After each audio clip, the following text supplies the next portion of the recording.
everyone, my name is Hemu and today's we are going to discuss HTTP protocol in detail. The main agenda for this particular session we will go through with all the things with regards to HTTP. We will go through what is HTTP request, what is HTTP response, and the main thing what do you understand with the HTTP status code or HTTP response status code. We will go through with the HTTP header. We will discuss HTTP methods like get, head, option, trace, all these methods. Then this HTTP status codes, because in most of the interviews they will ask regarding these particular status codes. Basically, what is 100 series status code, then we have 200 series status code, 300 series, 400 series, 500 series, right? All these particular things we are going to discuss in detail by taking some example. Okay, so now let me just start with the HTTP. So this HTTP stand for hypertext transfer protocol, means HTTP stand for hypertext transfer protocol. It is a protocol used to access the data on the web or over the internet. Whenever we will try to open any website, let's suppose you have opened your browser and you have typed http://cianets.com. What used to happen when you will access this particular website cianets.com? What you will get the web page of SIANETS.com where you will get different interfaces, where you will get different type of information, right? Like, or maybe that information is some images you will get, right? Some text information you will get. So many things you will get there, right? So means what happening between your PC from where we have opened the CNS.com and the server where we have hosted our website CNS.com, server has sent lots of data, and that particular data we are exchanging over the internet, right? So what HTTP protocol used to access the internet access the data over the internet. The HTTP protocol can be used to transfer the data in the form of plain text, means we can able to load the plain text data, hypertext data, we can load the audio, video, and so on. Nowadays, guys, we used to open like YouTube. On YouTube, we used to watch the video, right? That time, what we are basically getting the video based traffic, which is coming through the HTTP protocol. Means HTTP protocol can hold any type of data like video, audio, files, anything. Okay. The hypertext transfer protocol is an application level protocol for the distributed, collaborated hypermedia information system. This is the foundation for the data communication for the World Wide Web. Means like how the communication is possible, because without HTTP we cannot able to communicate with the internet. So means because we have a HTTP protocol, that is the main reason basically we can able to access the data through the web or through the websites. HTTP is a connectionless protocol. Just remember what HTTP is, a connectionless protocol. The HTTP client browser initiates an HTTP request, and after a request is made, the client waits for the response. The server processes the request and sends the response back, after which client disconnect the connection. So the client and server knows about each other during the current request and response only. Further requests are made on new connection, like client and server are the new to each other. And guys, let me tell you, like HTTP is a connectionless protocol, but at your transport layer we will use TCP protocol, and TCP will holds your HTTP data. So the reliable delivery of the data is basically taken care by the TCP. Okay, HTTP make the it's a connectionless protocol, but TCP is a reliable transport protocol, right? And it establish the TCP connections, right? because first we have to go through with the TCP three-way handshake, and after that they will establish the TCP connection. Once that connection got established, they will basically start exchanging the HTTP data. HTTP is a media independent protocol, means we can able to basically transfer any type of data like your audio, video, files through the HTTP protocol. It's a media independent protocol. HTTP is a stateless protocol. As mentioned above, HTTP is a connectionless, and it is a direct result of HTTP being a stateless protocol. The server and the client are aware of each other only during a current request. Afterwards, both of them forget about each other. Due to this nature of the protocol, neither the client nor the browser can retain the information between different requests across the web pages. Just remember, okay? These are the some basic details of your HTTP. So guys, let me tell you, your HTTP protocol is a application layer protocol. It's a application layer protocol, or we can say HTTP is a layer 7 protocol according to TCP/IP. Sorry, according to OSI model or according to the TCP/IP model, it's a application layer protocol. We have a client where generally we have a web browsers. These web browsers act as a HTTP clients, and we have a web servers over the internet where basically we used to host our web pages, all these details. Whenever this client is trying to access any information from that web server, what they will start the TCP connection on TCP port 80. This is the default port for HTTP traffic. If we are using TLS or SSL, that time this connection will happen on TCP 443. In case of TCP port 80, first they have to basically go through with the TCP three-way handshake. Once this handshake will complete, they will basically, your client browser will send the HTTP request message towards the server, and server process this request message, and he will send the HTTP response. So means we have a HTTP request and we have a HTTP response. In case of TCP 443 or SSL communication, first they will complete the TCP three-way handshake, then they will complete the SSL handshake, and after that they will exchange the HTTP request and response messages, and these messages is encapsulated inside the transport layer security TLS, inside the TLS protocol.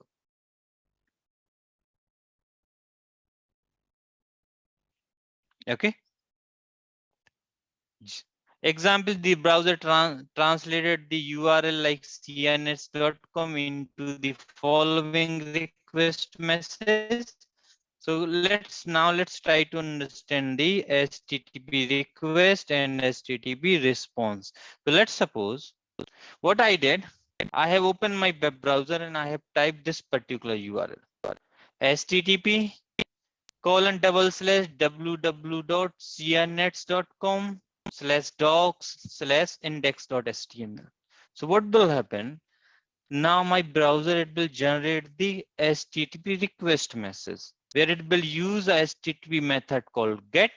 We are trying to basically access /docs/index.html, and we are using HTTP version 1.1. The website URL is www.sianets.com. This is the domain name of your website. Then here we have some other detail like language. We are using English US. Then we have a like image. We will accept the image in zip format, in JPEG format and all, right? Then we have a encoding zip and dflat, right? Then we have a user agent, and here you will able to see your browser detail. Right now I'm using Mozilla Firefox. Here you will get the windows and other details. The server interprets the request received, maps the request into the program kept in the server, executes the program and returns the output of the program to the client. An example of HTTP response. Now this is the example of your HTTP response packet. Let's see. we will get HTTP response with the HTTP status code 200 here. This is the date with time, with the time zone. Server, they are using Apache 2.2.14 version. This server, this Apache server is running on Windows 32 based operating system. Like last modified details, all these details you will get here. Content type, connection is closed, right? And here you will have a HTML body.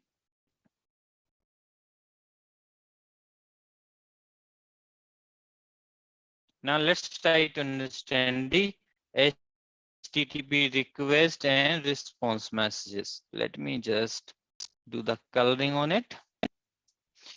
Hypertext transfer protocol communication allows two types of messages to be transferred between the client and server. The first message is HTTP request and the second message is HTTP response.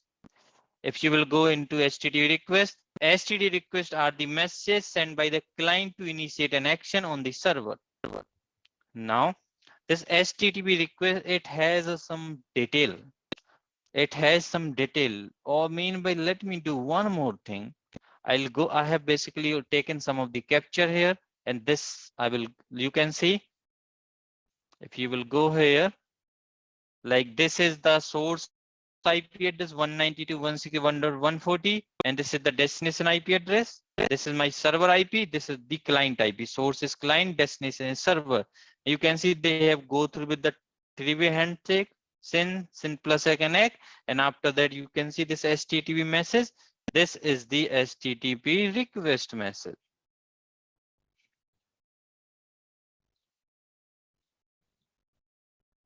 Let me just go like that. Let me open this. Now you can see here, as I have mentioned, HTTP is a application layer protocol, which means you can see we have a layer 2 header, we have a layer 3 header, which is IP header, then we have a layer 4 header, this is your TCP header, right? And after that we have a HTTP header, and it's a application layer protocol. In HTTP header, if you will open it, you can see this is the request method. This is the request, HTTP request, right? You will get the origin details, host details, all these things. This is the full URL which we are trying to access, right? So you will get the details like that. Now let's try to understand the HTTP request properly. HTTP request, the HTTP requests are the messages sent by the client to initiate an action on the server. Now this HTTP request has some details, right? So let me go here.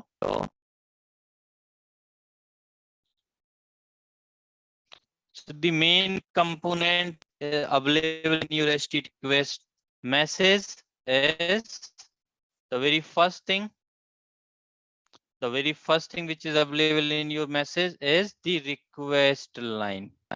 We have a HTTP request line. Then we have a HTTP request header. We have a request line. Then we have a request header. And after that, we have a request message body. This is the optional field. And this entire thing, request line and request header, is known as a request message header. This entire thing is known as a request message header. And this is your request message body. And the entire thing is known as a HTTP request message. Now let's try to understand here. Here, if you will see here, we have a request where we are trying to access one of the document on this website www.test101.com, and we are trying to access /docs/text.html file. So this particular line, This particular line is known as a request line. This particular line is known as a request line. This is the host. This is the website detail. From here till here, this information is known as a request header. Like we will accept the images in GIF format and JPEG format. Star slash star means we will accept all. Language, we will support English US. Accept encoding GZIP and DFLAT.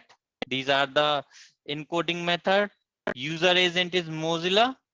Content length is 35. So till here, this detail is known as a request header, and entire thing is known as a request message.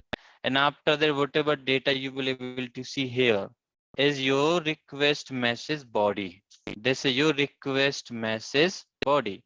Now what I can do, I'll go into my Wireshark capture. Let me go into this capture and let me just open this particular.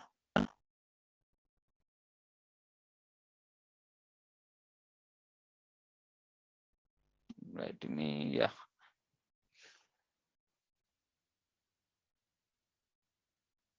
Let me just expand this little bit. No. This is the real Wireshark capture, guys. If you will see here, let me just open this part as well. If you will see here, this particular thing is known as a request line. This is your request line, right? Then here we are using the get method, severity level, group request method is get, request URI is this, request version is this, host is this, user agent is Mozilla, right? Right. This is your request line, and from here till here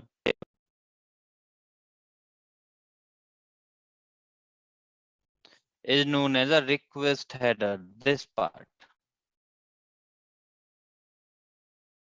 request header,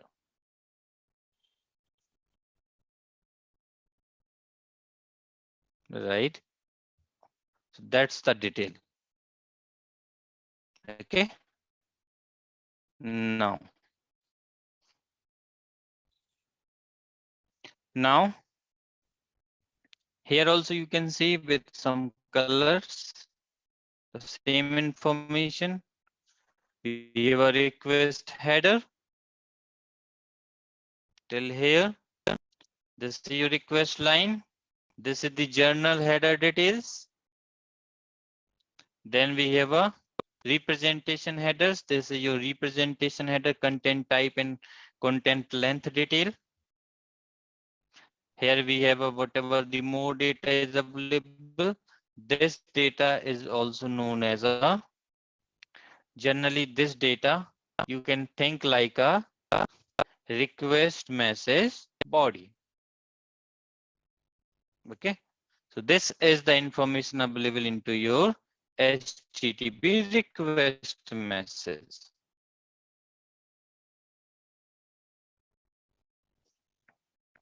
So request line, the first line of the header is called the request line, followed by the optional request header.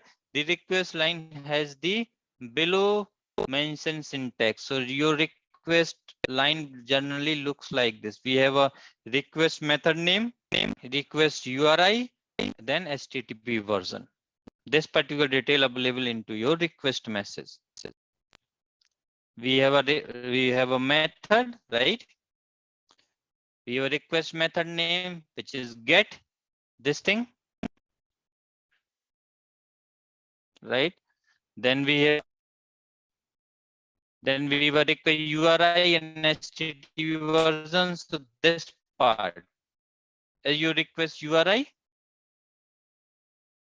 and this is your HTTP version. Okay.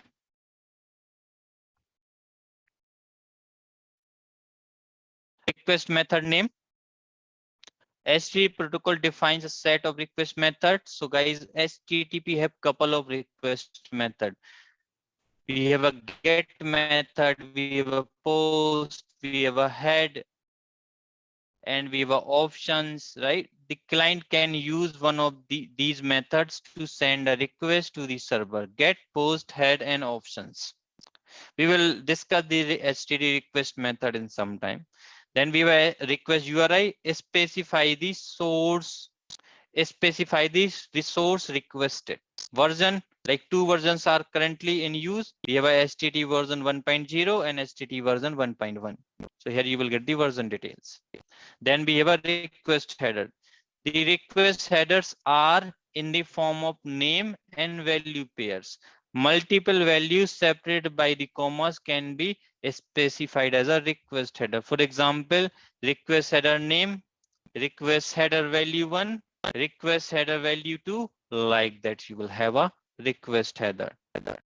It's a like name and value pair. Like see here, we have a name, we have a value, name, value, name, value, name, value.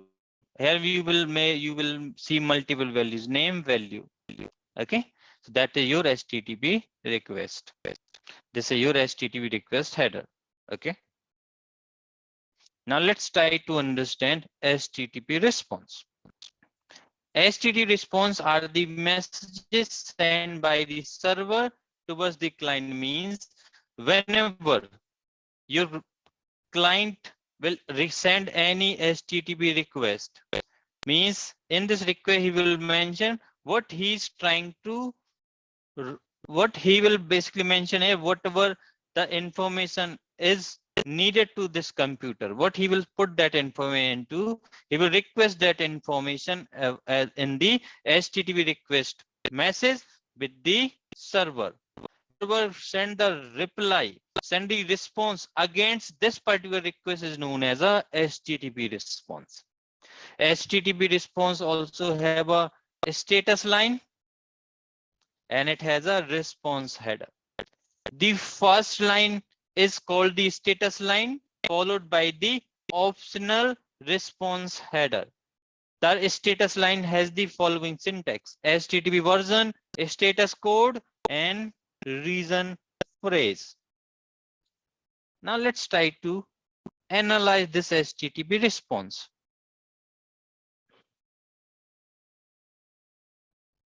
So here if you will see, in the HTTP response message, we have a status line, we have a response header, and we have a response message body separated by a blank line. So this particular part is divided with one of the blank line, just remember. Like this is known as HTTP status line, which has a HTTP version, HTTP response code, HTTP status response code. Okay. The first line is called the status line, followed by the optional response header. This status line has the following syntax. We have a HTTP version, status code, and the reason phrase. So this part, this OK is known as reason phrase. And after that, we have a response header. Here you will get the date, server detail, last modified, e-tag, accept ranges, content length, connection, content type, right? And then you will see one blank line. And after that, you have a here HTTP response message body. HTTP response message body. Now let's try to first and see HTTP version. Here you will see the version detail, like what is the version, HTTP version 1.0, 1.1, status codes. So generally this status code is a 3-digit numeric number generated by the server to reflect the outcome of the request. And we are going to discuss these particular status codes and the HTTP methods in detail. Reason phrase gives a short explanation to the status code. Means here you will get the short explanation of the status code. Then common status code and reason phrase are like you will get 200, okay, 404 not found, 403 forbidden, 500 internal server error. These type of details you will get. These are some example. Okay.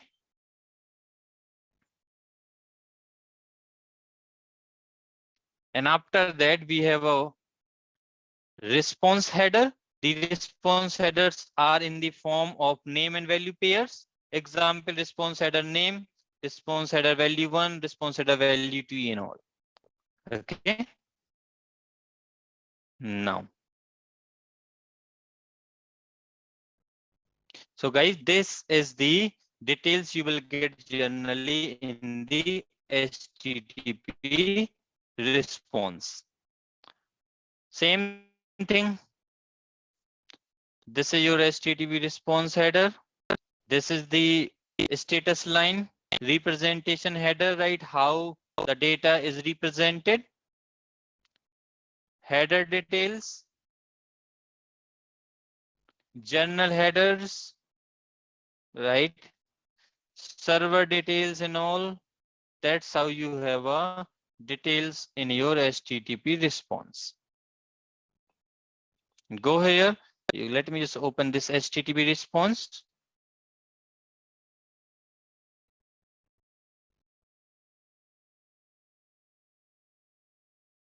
Just taking some time to load. Let me just open. This is also one of the HTTP response. Finally, I got the response detail here. Now you can see. This is my HTTP transfer protocol. We have a status line. Response version. We are using HTTP version 1.1. Status code is 200. Response phrase is okay. Date, server is Apache, cache protocol, right? Expires, all that detail you will get. X powered by, so many things are there.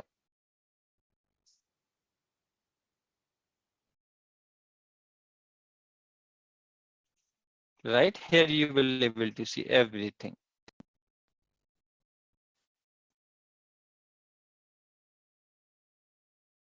Looks like this website is today a little bit slow.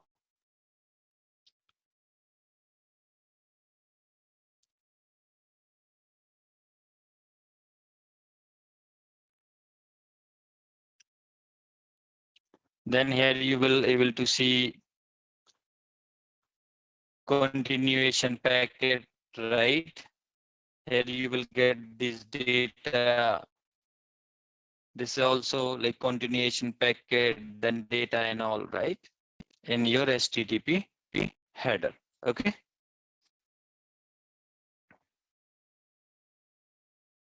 So majorly like, let me go into this HTTP header.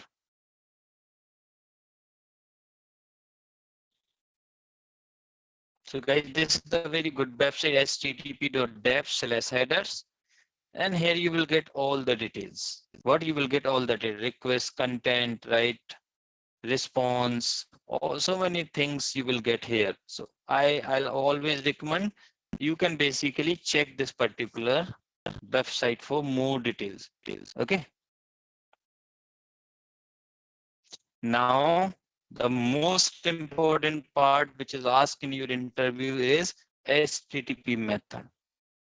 So guys, in your HTTP, we have the first method called HTTP GET, request for a web page or an object from the server. Then we have a PUT for sending a document to the server. Then POST for sending data information about client to the server. Then delete, request to delete an object on the server. Then we have a head, request for information about a web page or a document. Then trace, used to trace the proxies and tunnels in the path from the client to server. Then option used to determine the server capabilities.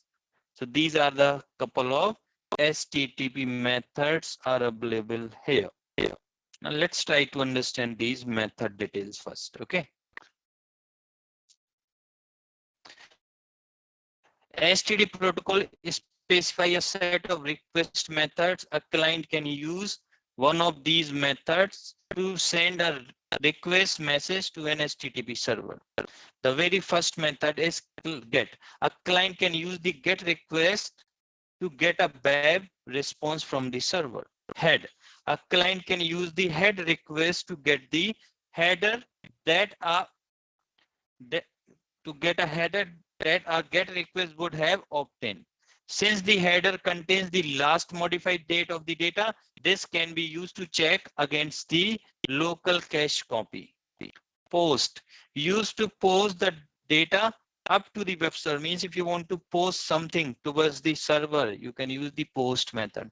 Put, ask the server to store the data. Means we can store that data into the server. Delete means we can able to send a request towards HTTP servers to delete some data. Trace, ask the server to return a diagnostic trace of the actions it takes. Optionals, ask the server to return the list of request method it supports. Here we will get what are the method which is supported by the server. Connect, used to tell a proxy to make a connection to the another host and simply reply the content without attempting to parse or cache it. This is often used to make SSL connection through the proxy. So we have a connect method as well. These are the some HTTP methods, guys. Now you can go here. Let's try to understand the HTTP method.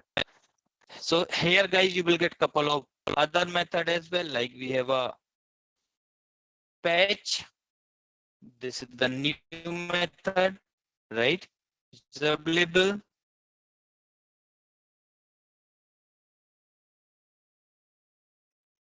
See, the HTTP get method is called by the client to retrieve the current representation of a specified resource. It is the primary operation for most servers.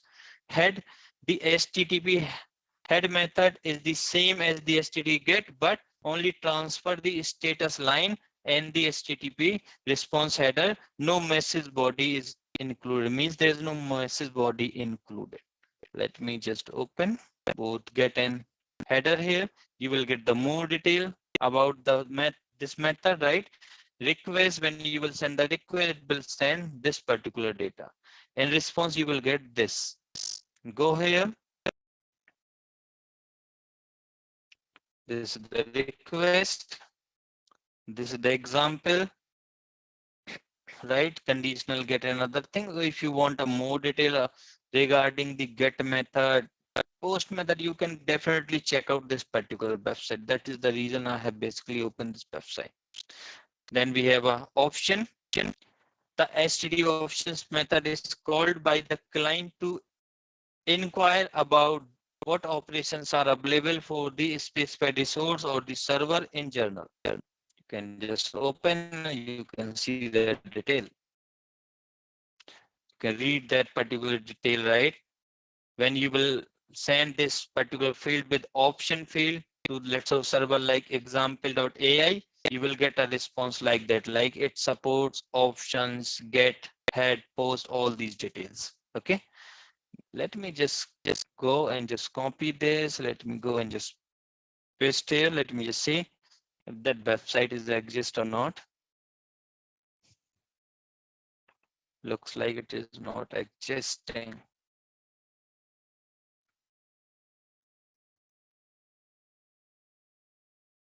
Okay, so you will get the detail. This is for HTTP options. Now we have a trace. HTTP trace method is called by the client to perform a loop back test on the path to the specific resource or one of the proxy in the request chain. Let's open this method as the trace one. So for that they will use like trace in the request line. Here you have a URL of your website, and in response you will get this data. This data is going through proxy 1, proxy 2. That's how you will get that particular data. Delete means we want to delete something, the std delete method is called by the client to remove the stray resource and all of its current representation from the server. In delete, you can get the details here. We will use the delete here instead of in your request line. You want to delete this notes.xml, right? And you will get the response, no content. Then we have a put method. The stray put method is called by the client to replace the stray resource and all of its current representation, if any, on the server. Means it is also used to create the resource. It means put we can able to basically create the resource, or we can able to replace the resources there. When we will use put in your request line, like new file.txt, this is the content of my text file. Then we have a post.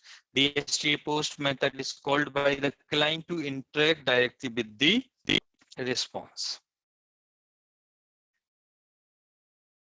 And here we have to use the post. Our browser will use here post. Okay. Connect. The stray connect method is called by the client to establish a tunnel to the origin server, identify the request target. Okay.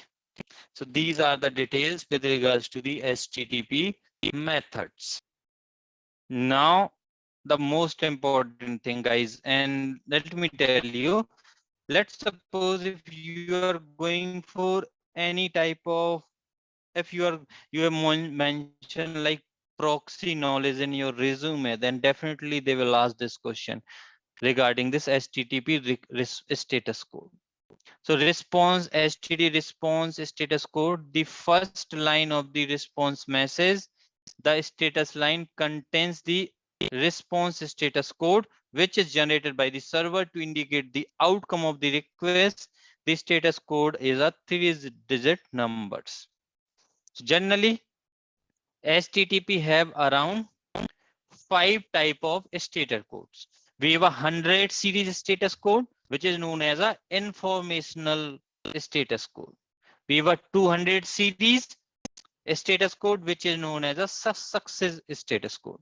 300 series, which is known as a redirectional status code.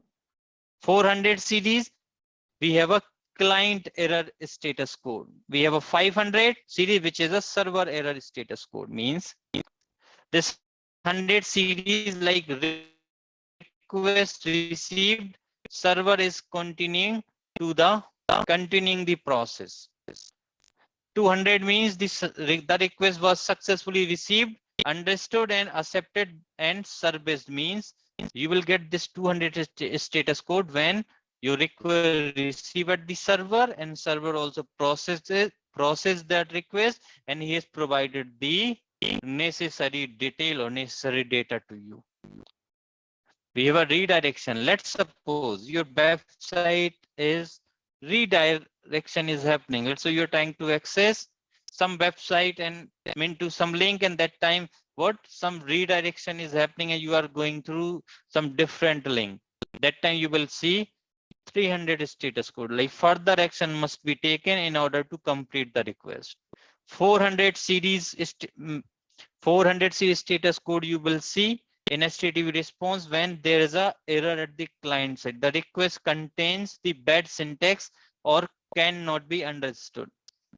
500 you will get the server failed to fulfill an apparently valid request. The server failed to fulfill an apparently valid request, means server is not able to fulfill that request. That time you will get the 500 status code.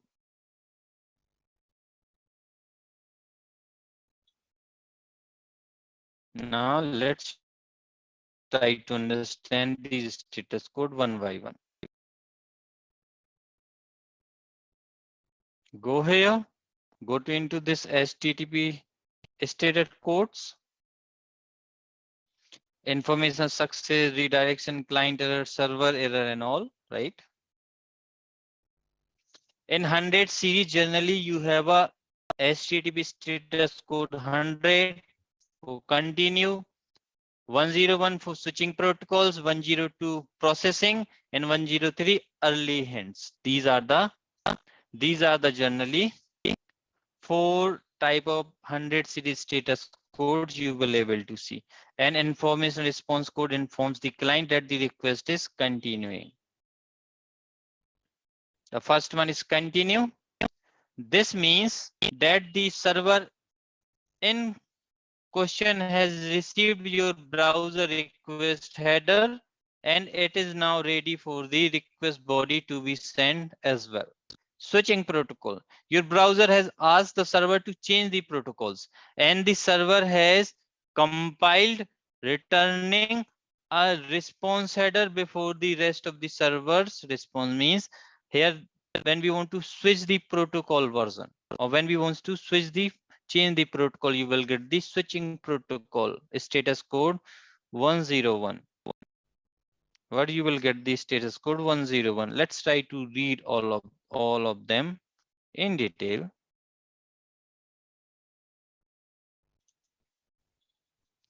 The STD response status 100 continue is one of the information STD response written by the server. It indicates that the STD session is processing as expected and it asking the client to combine to the next step. The client can safely ignore this STD response if the STD request is complete. The STD response is only sent when the client include the HTTP header request field. And when you will get the response, you will check the Vaisha capture, you will able to see this thing. HTTP version 1.1 status code and the phrase continue. Like that, you will get the details.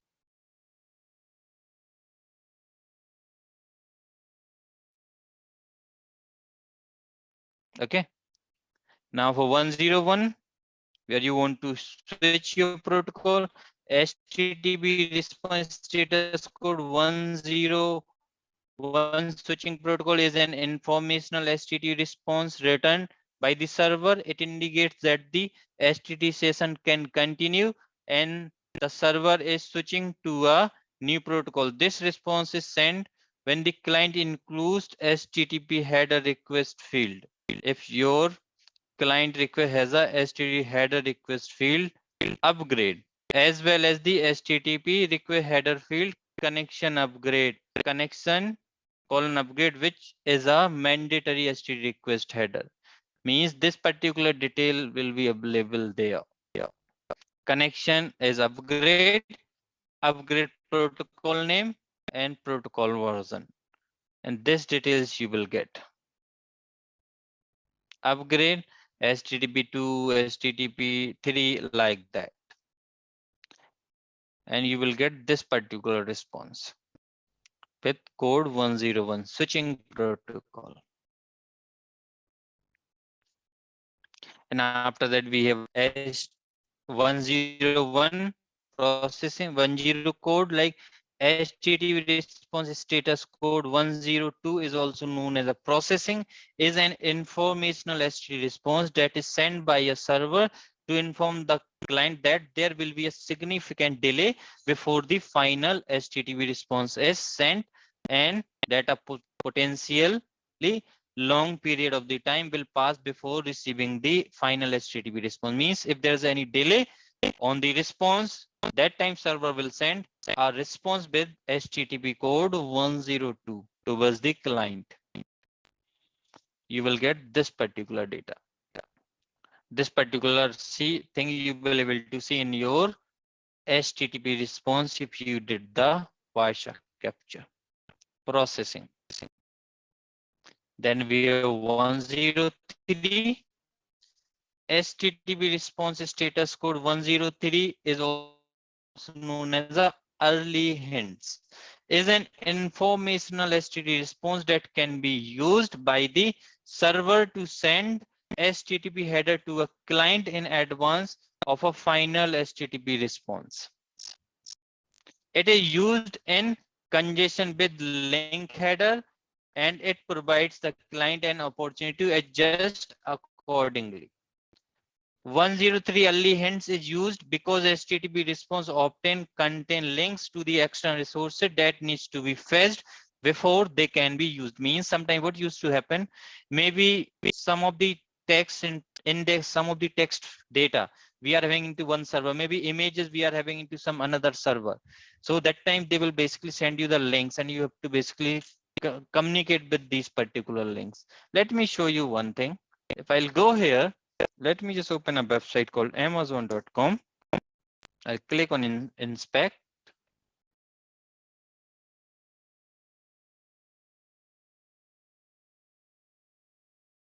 Network.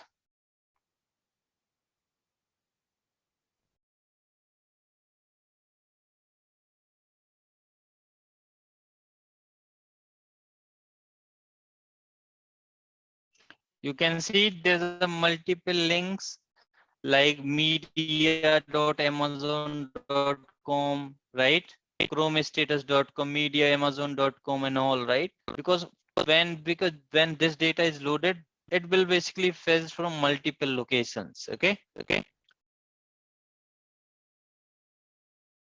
So that's how this particular things is happening. We have a status 200, 200, 200, right? Here we have a pending details. Let me just reload it properly.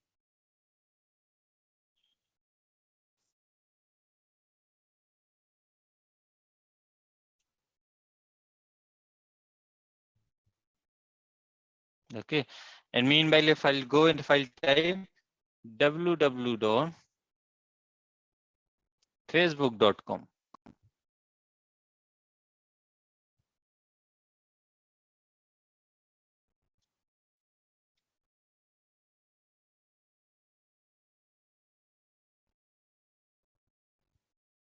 See, we have a status code 200, right? Then there's some pending detail.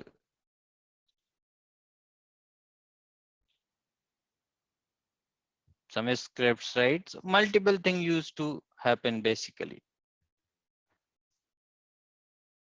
There's a one tool called Fiddler. We can use that tool for doing all type of testing basically, but I will not go into that much depth basically. Now go back here. So guys, when this early hint status code is used, you will get in response like 103 early hints. Okay. Now let's try to see the 200 status code. A successful response was received, interpreted, corrected, and has been accepted. So the thing is, if you are getting this 200, always remember 200 status code is always good. In 200 series, we have a multiple status code, and let's try to see all of them one by one. Maybe you don't need to remember all of them, but at least you should have a knowledge on it. That is very good. HTTP response status code 200 OK is written by the server to indicate a success. Means we got the response successfully from the server. The meaning of the success and the accompanying message body varies based on the HTTP request that was sent. Means whatever data we will get the data properly.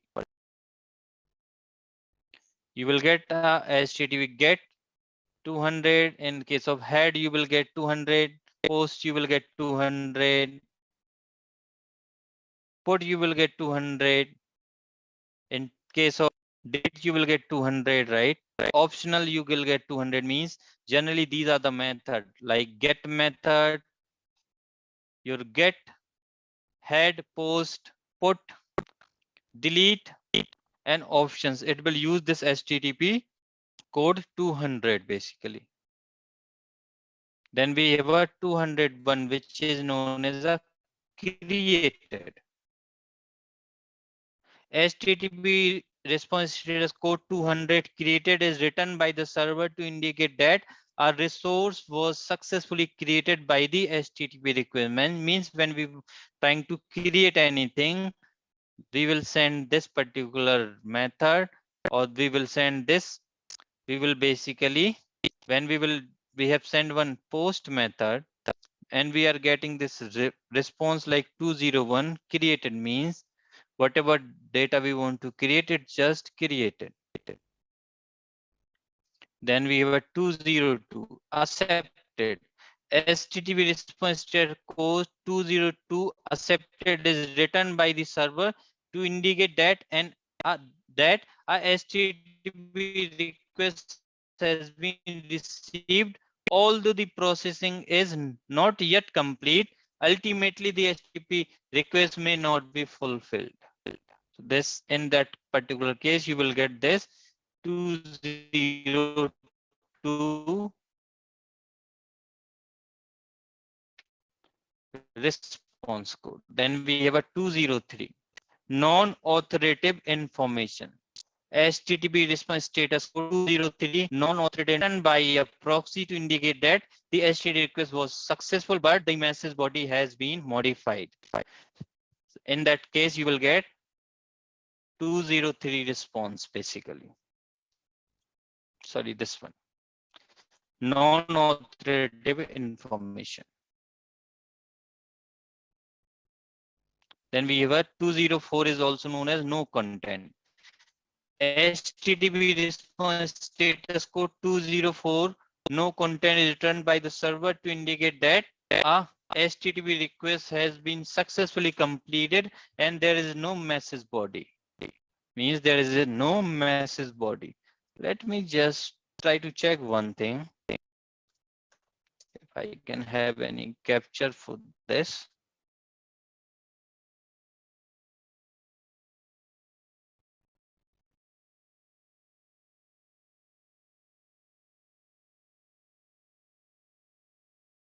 In GitHub, maybe you will get some captures with regards to that.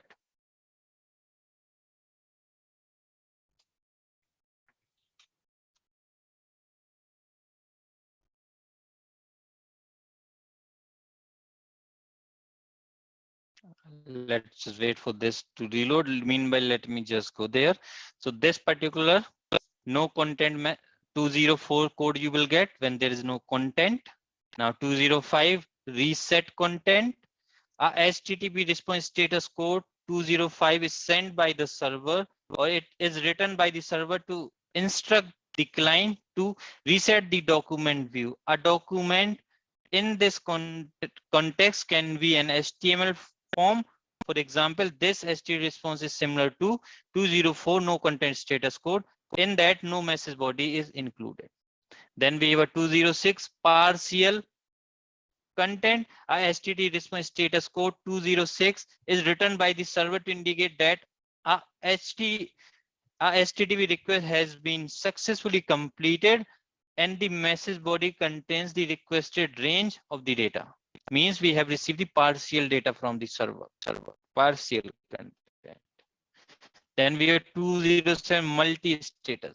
HTTP response status code 207 is sent by the server in case where it is relevant to relay information about multiple resources. This is something somewhat different from the other 200 HTTP response status code because it does not signify the success of the HTTP request. Rather, it means that an aggregate block of HTTP response is being included in the message body.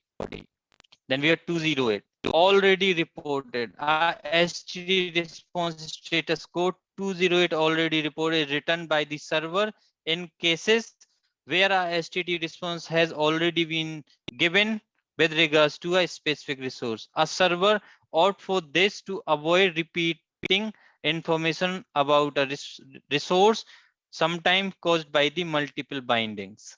Then we have 218. This is fine. HTTP response status code 218. This is fine. Is an unofficial HTTP response that is used especially by the Apache web server. It is used as a catch-all error condition that allows the passage of a message body through Apache when the proxy error override setting is blocked. Then we have 226 IM used. HTTP response status code 21226 is written by the server to indicate that it has fulfilled a GET request that was sent with a hyphen IM header included. And the HT response is the result of none or more instance manipulation. Let's see. Oh, I think here you will able to see the captchas in this format. 204 no content file and all. Okay. Now we have a 300 series. Generally we use for the redirection purpose.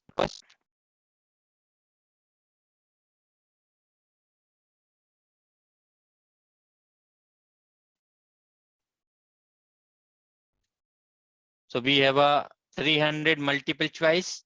STD response status code 300 multiple, which is known as a multiple choice, is written by the server to indicate that more than one HTTP response is available as a result of the HTTP request. It is a client responsibility to select which of the presented option best fits their requirement.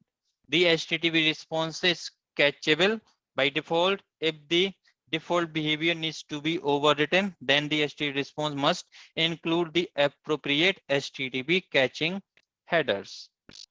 So let's suppose we are trying to access this particular website where we are trying to fetch like tech-news data. So we will get the response with 300 code. We have these two links. Location is this, content is this, and other data, right? Now client needs to decide which one he needs to open when we have alternative things and all. 301 moved permanently. This is the most popular status code, right? And if you can test this code, like let's suppose your Facebook, your YouTube, all these website is running on TCP 443, and if you will open them like that, like www.youtube.com, what will happen? That time they will send the request on TCP/80. So you will get a response from the server like with this 301 moved permanently code, right? And you will get the redirection URL like this website is now available on https://youtube.com. So HTTP response status code 301 is written by the server to indicate that the resource has been given a new permanent location, means location of the resource has been changed. We are trying to access example.ai. You will get it has just moved permanently with 301 code, and new location is this. New location is this. Now you have to basically go into this location for opening the website. 301. In case of SAML also you used to get the 301. Then we were 302 found. HTTP status code 302, also previously known as a moved temporary, is written by the server to indicate that the client redirects to a new location specified within the location HTTP header. Because HTTP response is temporary, it is expected to be revalidated upon the next time the URI is requested. So you will get 302.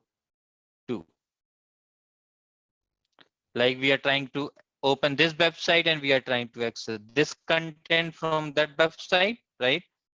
And the location of the new data is this. Then we are 303. See other HTTP response status code 303 is written by the server to indicate that the supplied location does not link directly to the recently uploaded resource. Rather than it links to an alternative page such as an upload confirmation message. The HTTP method used for the second HTTP request is always a HTTP GET method. And you will able to see this particular code. See other means we have to check this one.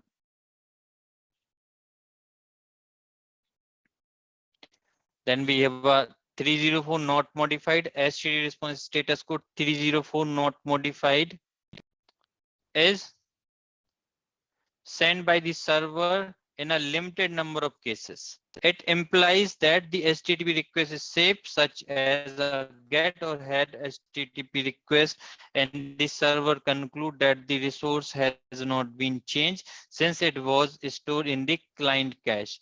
This is intended as a bandwidth conserving function, as the server does not have to retransmit the data that the client already had. 304 not modified. This particular state written by the server to indicate a successful HTTP request, yet there is no need to send the data associated with the relevant resources. 305 HTTP response status code 305, which is also known as use proxy, is deprecated HTTP status code written by an origin server to indicate that the requested resource can only be accessed through a proxy. 306 switch proxy. The HTTP response status code 306 is a reserved and unused status code specified in HTTP specification with the intention to redirect a client to use an alternative proxy and the new location to be valid for a specified period. Temporary redirect 307. HTTP response status code 307, which is known as a temporary redirect, is written by the server to indicate that the requested resource has been temporarily moved to a new location and was introduced in the HTTP 1.1 specification. 308 permanent redirect. HTTP response status code 308 is written by the server to indicate that the requested resource has been permanently moved to a new location. Then we have a 400 series client error. These particular 400 series status code is sent by the, is generally sent when there is a error at the client side. A client error indicate that the request can be completed because of an issue with the client or the syntax of the request. And you have so many 400 client error messages, and we have a 500 server error message. There are a long list, guys. So these two things I will cover on my next lecture, on my part 2.